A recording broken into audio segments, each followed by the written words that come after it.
As to why you feel that the Warren Commission might be deceiving the American public by publishing this volume? The Warren Commission is attempting to deceive the American people. There's no question in my mind. Why? The report, if you compare this one-volume report, which is purportedly a summation of the 26 volumes of evidence and testimony, you see that every major conclusion the Commission reached is wrong, is in error, with the exception of one. They were correct in saying that Ruby killed Oswald, but if that hadn't taken place, if that didn't take place on television, I don't know what their conclusion is. I don't think everybody could read the 26 volumes, and I think they condensed it to edit it, but condensed it so that it was readable and you could get a concise opinion. Oh, I have no objection to their editing. I just wish they did it in a frank and I don't think it truthful was fashion. editing. I think it was just condensing, not to pull in or put things that they thought were going to make them look good. But they themselves used the word edit, didn't they? That's their word, yes. There was one thing on the wound of entrance. You said that the Dr. Perry saw, he said, was a wound of entrance, the one that was at his neck. Isn't it true that he never saw the wound in his back, he never turned him over? And then he ripped this open to make an incision. So when he first saw it, he thought it was an entrance wound. Had he turned him around and saw the other one, he said he would have seen that it was a wound of exit. Well, that's not precisely so. Let's review the facts. The doctors at the Parkland Hospital held a press conference on November 22nd after the president's death was announced. Incidentally, in our film, we wanted to present the stock footage of that press conference, but that has disappeared. It was seized by the Secret Service on behalf of the Commission. The Commission never printed a transcript of it, and it's just gone. Nobody that I know knows where that is. But we do know what the newspapers reported at that press conference. It's impossible to seize every copy of the New York Times, of course, and other newspapers. They reported that every doctor who spoke at that press conference, who gave an opinion as to the nature of the wound in the president's throat, said it was an entrance wound. One of the doctors said, let me finish. It's true they didn't turn him over, they said later. That's the key. Oh, I think not. That's the key. Well, if you they would have seen that this was a clean cut. Well, you think there was a wound at the top of the neck, right? At the back. Yeah. At the back. Except Dr. Humes, sir, who performed the autopsy, who took the pictures and the x-rays, who was the government's expert on the autopsy, never saw that wound in the back of the neck, which you make reference to, because on the chart... So well, let me ask the question, Mr. Costanza, do you suppose that if a person is psychotic or has such a warped urge that a law or a gun that he might use is registered or not registered would prevent such a killing? No, it won't, but you can then trace it. It'd be an easy way to trace it. If a man was fingerprinted when he bought the weapon, let's say just a simple rifle, and the rifle, let's say, was found, or some way they were able to trace it to where he bought it, how he bought it. I mean, today anybody can buy a rifle. I mean, you don't have to have any, just sign your name and you Well, I think the problem always has been the fact that honest people don't mind admitting they own guns. The hoodlums are going to get guns in any event, under any conditions, and it's not going to prevent it. Gangsters will always find weapons. Right. I can see some good, I suppose, in a gun registration law. However, I have one bad feeling in the matter, and that is that here again is something else we're doing that is being handled by the federal government. But some things are necessary, and this is something that is necessary. Some things the government belongs in, and I what think is the advantage, may I ask you? Well, I think gangsters don't buy rifles. They get 38s or they get 45s, and they can get them through the underworld. We can't control, but we can control kids buying rifles. We can't, like you said, psychotics. We can't trace it down to them. I'm speaking specifically of rifles where you can go to on a charge account, like Mr. Whitmore did, and simply just pick up a rifle. I think this is wrong. I think it's bad. You own a rifle? No, I don't. You own a sidearm? Yes, I do. Is it registered? Yes, it is. With the local police? Yes, it is. Do you have a permit to carry it? No, I don't. Do you have it with you? No, I don't.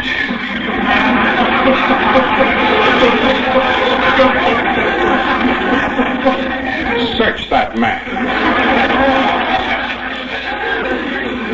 I'm sorry, Mr. Costanza. I truly see that there may be some advantages in it. I don't believe that the psychotics are going to be stopped by a registration law. I think where the children are concerned, it is up to the parent. And again, I value my own personal freedom and the lack of government control on the individual more than I do the registration law that you are speaking of. Well, I don't think it's taking away your freedom just to have you register for There is not, Mr. Costanza, a federal agency that requires fingerprints that doesn't have mine now. Oh.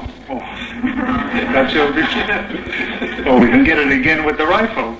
Let them take a photograph of my present fingerprints. They can interchange them, agency to agency. I think it's a good idea. I think it should be. All right, I think it is too, and you better leave that gun at home. I'll do that. Thank you. Next, please.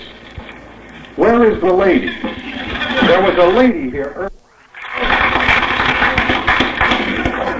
My name is Mr. George. What was that, George? Probably, yes. My name is Mr. Johnson, Yes, and Mr. Johnson. I'd like to know what you think of legalizing off-track betting. I think it's fine. Do you think that the public would go for legalizing off-track betting? Oh, yeah. Would you in here, how many of you would like off-track betting? Thank you. You're welcome.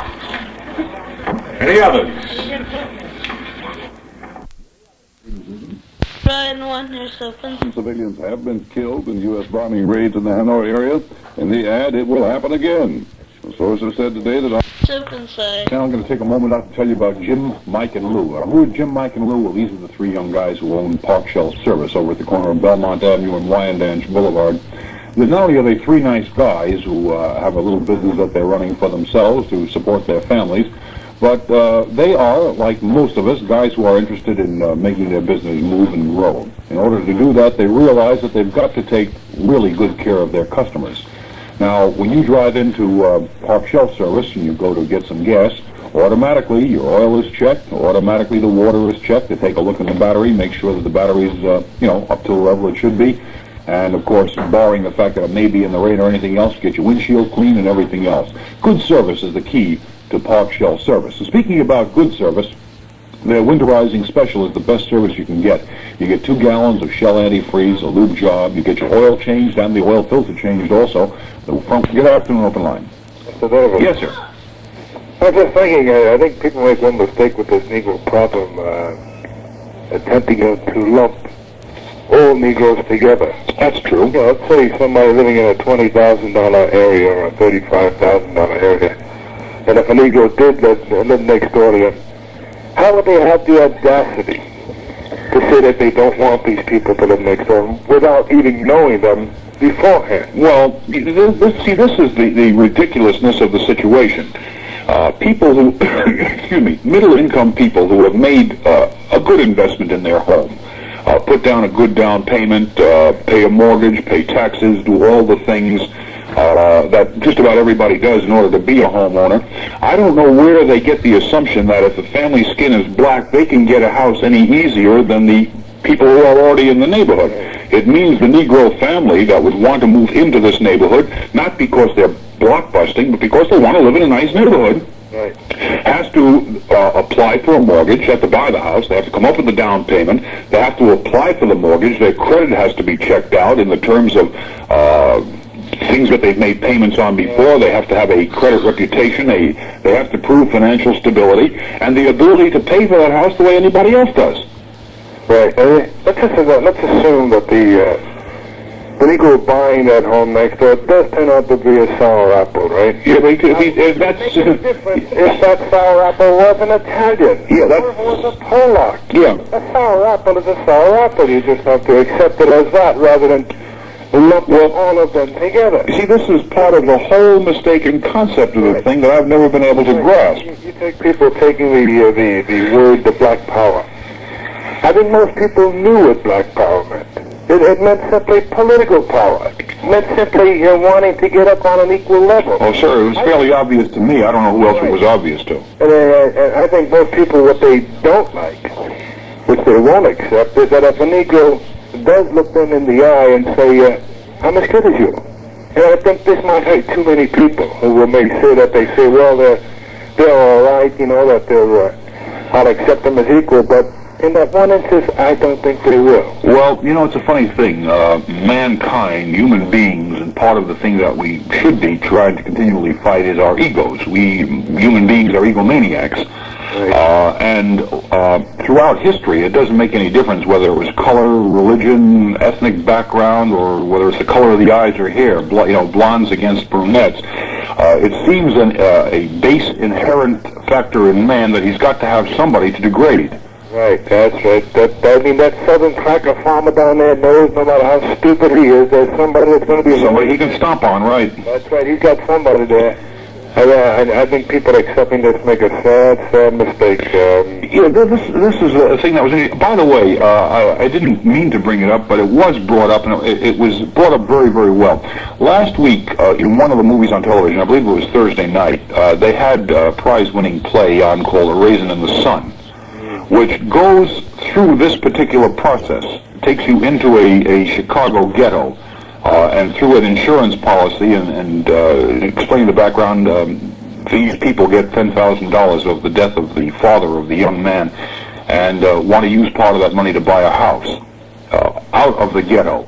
And it gives an example of this. These are people who, all three of them, the mother and the son and the daughter-in-law, they all worked for a living. They were no less stable, no less hard-working, sober people than anybody else.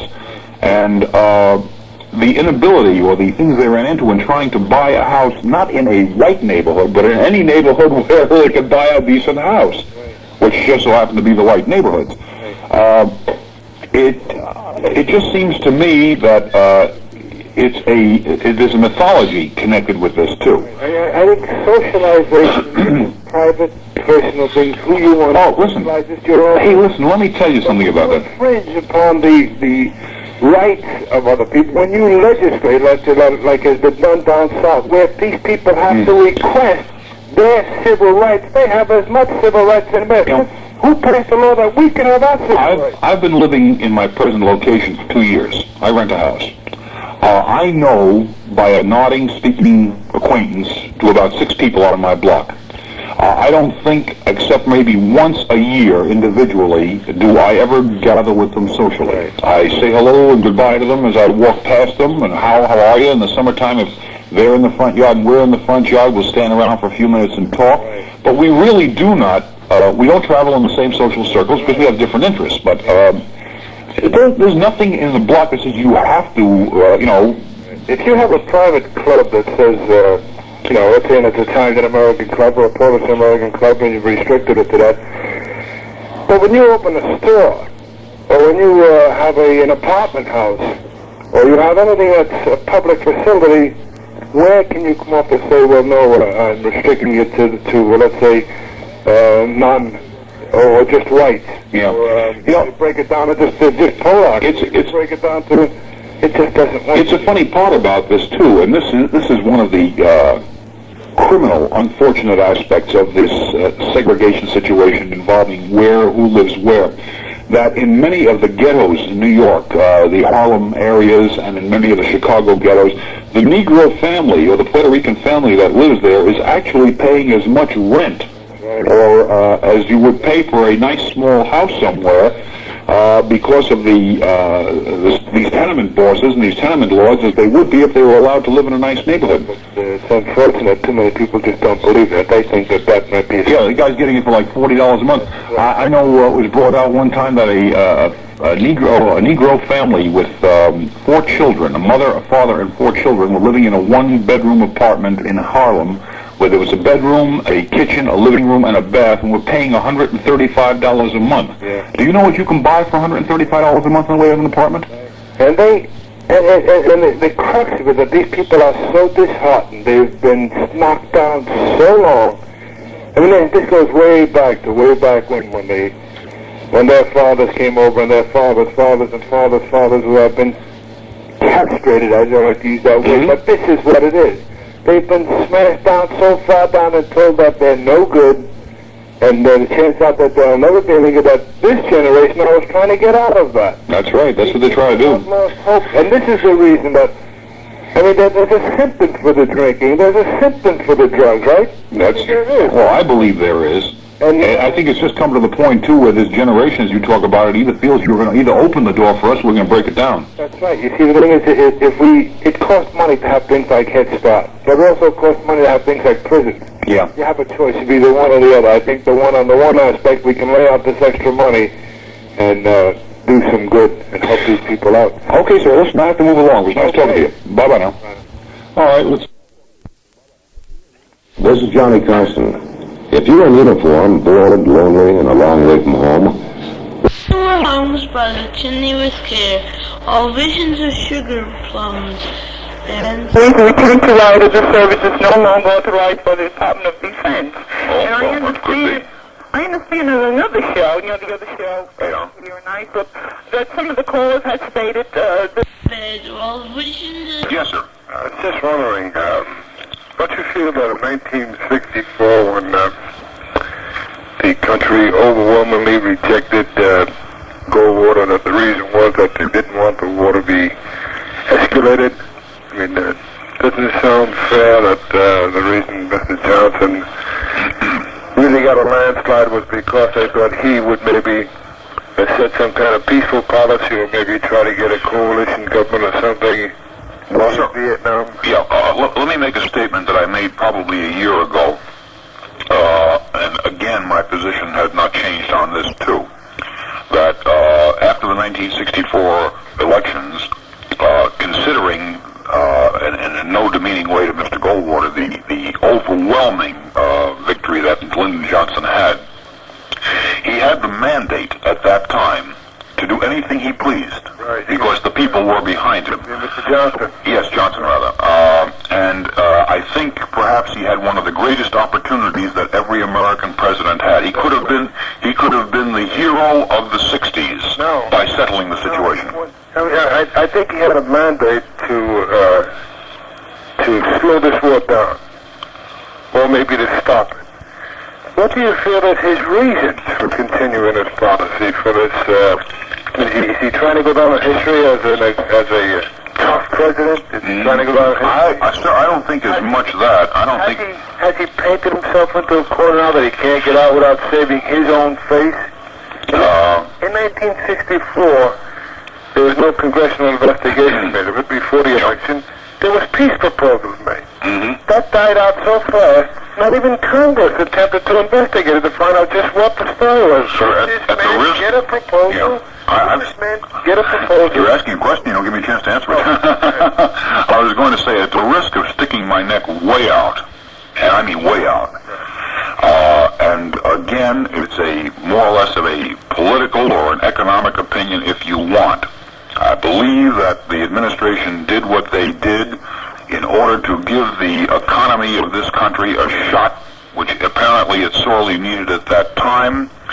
Also, I would venture to say, and this is not a publicized fact, that, and I don't necessarily attribute it to perhaps Mr. Johnson as an individual, but the government, the administration as a large group. In other words, the buck stops at the top, it's true, but there are a lot of decisions made and a lot of influences made from many, many sources.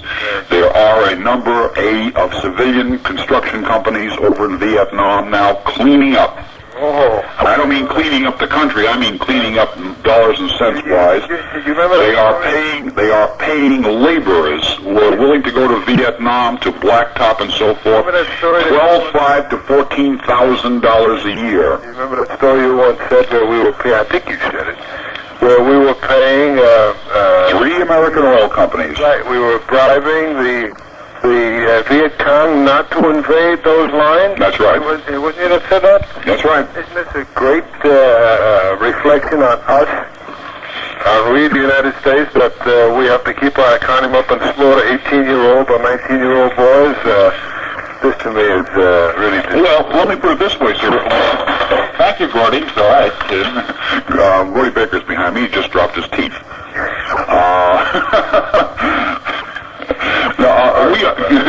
We are not unique in this, by the way, sir. I thought maybe we were a unique country. I think we were up until 1964. I think Mr. Johnson, with his background of Baker and Jenkins, I don't think he could have ever won unless he came out with a policy so opposed to Mr. Goldwater. You know, I'm saying his background of a man being associated, his two closest advisors really were sour apples, Mr. Baker and Mr. Jenkins. I don't think any other president would have won with those two people, with those two things hanging on his neck. But yet people wanted him because they were against Goldwater's ideas. Here, this man. Well, I don't know that more people voted against Goldwater than voted for Johnson. I think this is again a theory that has been brought forth a number of times. Right, but getting back to the peace proposals that Congress didn't even attempt to investigate, and now we had Mr. Javits say that we are fighting the bulk of the war. You know, that we're fighting, that the Viet Cong is fighting holding action. This isn't even being investigated with Congress. What's wrong with Congress? We get reports that we are losing down the drain. I think it was $50 million a day being stolen from us, the American people. Well, people are working on welfare out here. The Nassau Congressman, this Nassau Congressman, Lester Wolf, who just returned from Vietnam, intends, he says, upon the convening of the 90th Congress to attempt to open an investigation into the handling of military supplies that are filtering through to the black market. Right. I think he's a pretty small man. I don't think he could do it. It'd take a bigger man. Well, he's not a freshman. He's not a freshman congressman anymore, and it depends. Of course, it depends on what House assignments he's on, what committees. Doesn't it hurt you the things that we are accepting? We are accepting things like 150 people getting killed by an aircraft, and everybody just looking at it like a piece of writing in a newspaper. We're accepting losses of $50 million a day. We're taking these things for granted now. Isn't there something wrong with us? Isn't there something wrong with the average person not getting this man to stop, slow down, get a coalition government? I think we can get peace there. I just don't understand what this man's particular policy is. I think he's the guy that's heading this or holding the reins of this whole thing for some reason. Well, I will say this. Again, this is perhaps a prediction, and maybe somebody will. Maybe I can write a book like what's her name did down in Washington. But I do have a prediction. Again, I'll stick my neck a little bit out. I would venture to say that prior to 1968, when Johnson will rerun, the administration will have to offer some foreseeable conclusion to this to the American people, or he's in trouble. But if they do, and if he does in 1968 simply to win an election, I have to call the man the biggest hypocrite in history. Really, he did it in '64, and As a matter of fact, just to interrupt you for a second. To interrupt you for a second, it was Barry Goldwater who made the statement in a television interview that if Lyndon Johnson had to get reelected, he could stop the war in 10 days. No, that's really wonderful. I think that statement came from Mr. Senator Barry Goldwater. I knocked Goldwater from the beginning, but at least the man had the honesty of his convictions. He said what he thought. Here we voted for a guy who we thought was going to do what he said, and turned around to do the exact. Well, I never lost my respect for Barry Goldwater. They say that the press doesn't give us, the president has information that we don't have. Other than real military secrets, I think that's blunt. We know exactly what the administration's policies are, other than real military secrets. I mean, there are reporters, there are big commentators who certainly lay things out. They see things clearly, and they give their opinion, which is usually true. Their opinions are usually not based on flimsy accounts. No, they base their right. So the story reports on about fact. that the president knows, things that we don't know. I think if he does know something, if there is something that we don't know, let us know so we could say maybe this thing is justified. Maybe this just the reports of the casualties coming over. I think we have killed probably more people now than there are in Vietnam because of the casualties. They kill 80 of us, we kill 800 of them. I think if somebody sat down and added up the total, I think we found that we might have killed the whole population with the reports of the Army coming out. This credibility gap that's coming out from the Army, and there's no doubt in my mind that the President has set the tone for this. We don't know who to believe. Yeah. Sir, forgive me, I have to move along. Nice talking to you, Bob. Say, listen right now, because I've got some refreshing news for you from Wyandanch Beer and Soda Distributors. To Alfreda, the Jorgensen in New Hyde Park, Long Island, right here in Big Town, USA, can identify this song.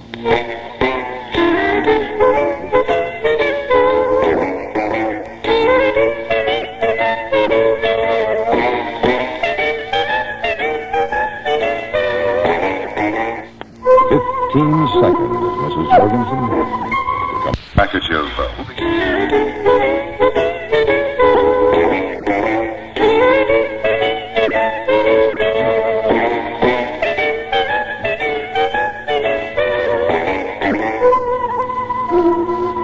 Seconds, Mr. Jones. What did the state of Europe cannot feed his own people in time of peace? Think now for 15 seconds. Was more or less of saying, well, I still got the big club, but I'll stop beating you over the head. It's a matter of punching you. I'll stop punching you if you want to talk, otherwise I'm going to keep punching you. I'm trying to deal with somebody and pinning up against the wall. I just wonder what you thought about his knocking down the fallacy of the domino theory and saying that he didn't think that, well, this thing with the Asians, that the United States being in Asia, or should be in Asia, or that area was a threat to our security. When he took the three proposals and felt they were fallacies, what do you think of that? Well, the so-called domino theory that evolved in the 50s has been proven many, many times, both economically and militarily, not a true factor anyhow. You can take that completely out of the picture. Right, so now we take the second and we say it's a threat to our security. That area that China will get too big and powerful. I don't think that one specific area is worth that much to our security. I don't think that. Not personal security. I will say this. I will. Even a long-range program. Let's see if we can maybe find a valid reason for being there. This is what I, try to get to. The advantage to the communist regimes in Southeast Asia involving Vietnam is that rice bowl. They are, no question about it, in their own country because of weather conditions, because of crop failures, and at times it can happen to anybody, do have a food problem.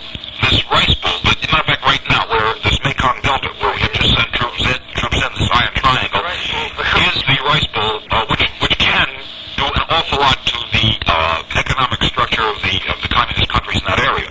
Tremendous amounts of rice. I just wonder if I could just get a little more specific. Yeah. The rice bowl is important to the Vietnamese, right? Not to the Chinese. I certainly don't think that rice bowl is going to feed China or it's going to make a big dent in their economic operations, right? I mean, I don't know. I'm asking. Well, there's enough. Is it that big? Here's my understanding that this rice bowl, in other words, that the area of Vietnam that grows rice as a food,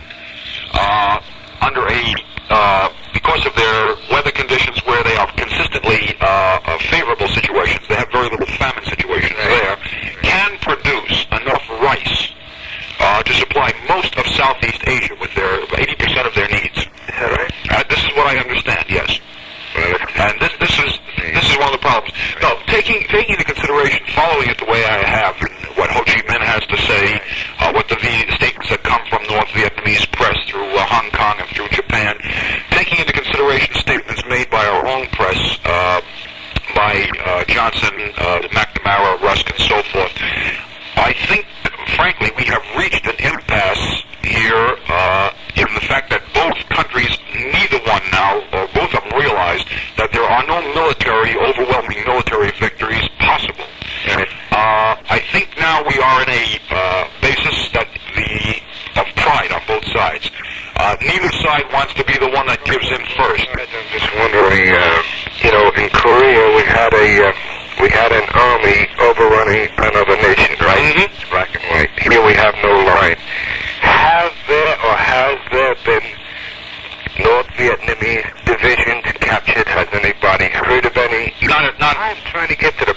Not on. Are we fighting South Vietnamese rebels and giving them a name of Viet Cong or whatever it may Well, be? Really South Viet? Well, sir, all the term Viet Cong means is communist Vietnamese. Yes.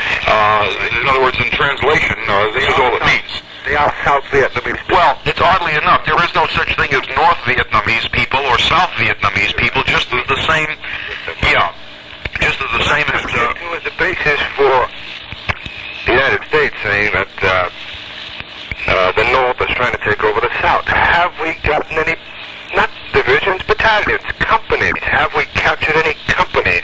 Not en masse. Not en masse. Of the North Vietnamese? Yes, not en masse. They have captured North Vietnamese regulars dressed in North Vietnamese... I don't know. I really don't know. I think it seems to me, we are not coming out smelling too well. Yeah, I'd like to point something out, if I may, that may be an interesting factor in regard to that it relates to Vietnam and other areas. Since the problems of the world have evolved out of World War II, and this is one of the problems I think that the United Nations, unfortunately, though they have made many, many attempts, have not resolved in a satisfactory manner. It seems every time there is an internal problem within the boundaries of an ethnic group, and I say ethnic group in the sense that there are people where an established boundary is there, and the problem seems to stem, we have, I don't know whether it's our fault or the Russians' fault or the UN's fault, every time there is an internal problem within the boundaries of an ethnic group, and I say ethnic group in the sense that there are people where an established boundary is there, and the problem seems to stem, we have, I don't know whether it's our fault or the Russians' fault or the UN's fault, but they look for the solution in dividing the country into a north and south. There is not one country that has been done where this has been a satisfactory conclusion. This is not perfect. We know that. But it is the only solution other than fighting the way they're doing now, right?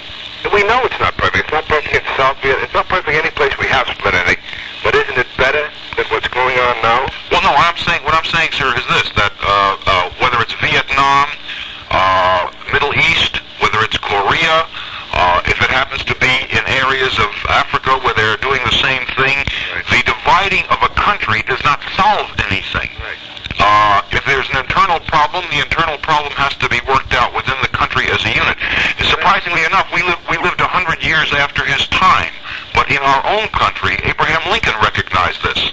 Yeah. But it's the better of two evils. I think it's unfortunate, and I never thought I'd say it about an American president, but I think the man is acting as a tyrant in this one area. I see no basis for him attempting to continue this thing. He talked in his State of the Union message where it was another 2-3 years. Yeah. A long-range, hard deal, and the amount of money that had to be expanded into 20 or 30 billions of dollars. I don't understand it. If we're thinking, let's say, I would say $25 billion into this effort, right? Something like that, yeah. I don't think the whole economy, the whole gross national product of China is near that. China, I'm saying. Well, there's another factor, too, that's very, very disturbing. Now, this thing has gone, the escalation portions of it have gone now for 3 years. Johnson in his speech is talking about anywhere from 2 more years, possibly up. If we do have or recognize a threat, a military or political threat from what we call, in a bloc or in a group, the communists, it would seem to me that the effort, material and economic and military efforts being put out by our side, in other words, with what is it now, 400,000 American troops plus the amount of economic material that's going in there. On the other hand, or on the other side, what the opposition is mostly Viet Cong plus a certain limited number of North Vietnamese divisions that are scattered out through there. We do not see any Red Chinese soldiers in there. We do not see any Russian soldiers in there. And it would seem to me that their manpower is not being utilized or worn down or worn out, if you will, in relation to ours. Now, this I find disturbing. This is the point I was trying to make about out to $20 billion, and it'll probably be $25 billion. Now, I'm saying I don't think the whole gross national product of China is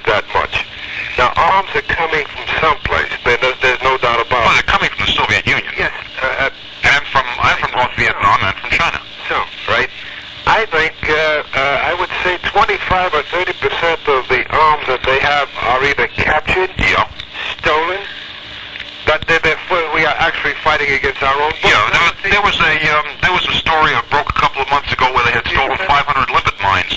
I would say to the extent of 25%. That's they are getting out in some way, whether it's being stolen or whether it's being sold, or in some way they are getting 25%. Yeah. I referred to this $20 million because the Newsday had an article saying that we were acting in restraint, and I think it seems to me if you tell a lie big enough and long enough, people will believe it. To say that we having 500,000 men there spending $20 to $25 billion is acting with restraint, that is kind of stretching it a little bit.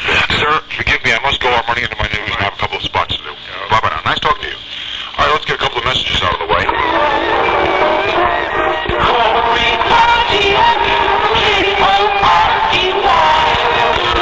on Long Island, we're used to and look forward to the pleasant, relaxed suburban living. Glory partying in Amityville.